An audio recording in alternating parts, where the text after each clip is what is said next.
سپاس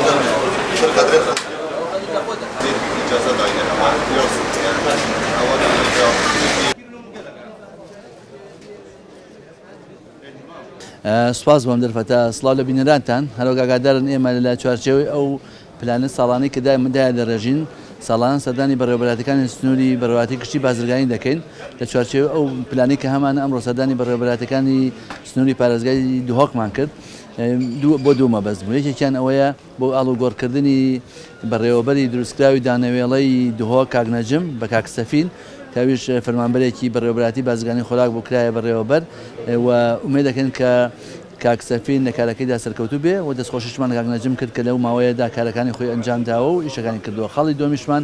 سەردانی کۆگاکانی خۆراک بوو بۆی بزانین تا چەند جێبەجێ کراوە و خۆراکان ماوەیە پێش ئێستەگرەی هەبوو لەسەر دابەژنەکردنی خۆراک وەکو پێویست.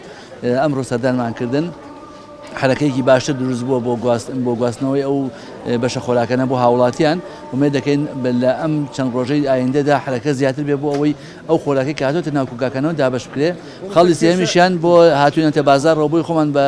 ببین زانین نرخی کاڵاکان چۆنە لە بازاردا تا چەند بەرز بۆتەوە. کاریگەری دولار لەسەر نرخەکان هەیە ئێستا لە بازار گوت؟ بەڵێ بەپێی زانیاری ئێمە و بەپێی ئەم گەڕانەی کە ئێمە کردومانە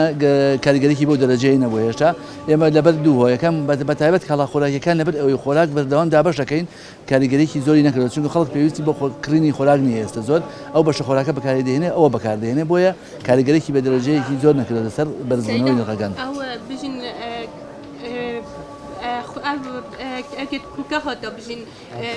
ارزاقت کوکه ها دا بود چی وکی یعنی تهتن او نه هدا باش کردن با حالاتیان اومای که درست میده کوکه ها دا پاشینه بود هدا باش کردن دیت دا باش کردن ما بردامش دا باش دکره بلام اما که شی او مقاوله کان من هبو مقاوله کان استا حرکتی که زیاتر یان کرد سری زیاتر یان هنا و استا روزانه لجاتی او کاوسا 15 سیاره باری دکت روزانه استا 25 سیاره بار دکا بو رنگ لا آینده کی نزیک دا در روزیکا ان شاء الله هیچ باش خوراکی لنا کوکه کان دا نامنه دا باش دکره و بو دڵنیایی جەنابیشتان ئێستا ئێمە سێ بەشە خۆراکی مانگی 1 و 2 سێ هاتووە بەشێکی هاتووە بەردەوامیش ڕۆژانە بۆمان دێ کە ئەمە مانگ لە دوای مانگ ئەو بەشە خۆراکان دابەش دەکەین بەسەر هاوڵاتیاندا و مەترسی گرانبوونی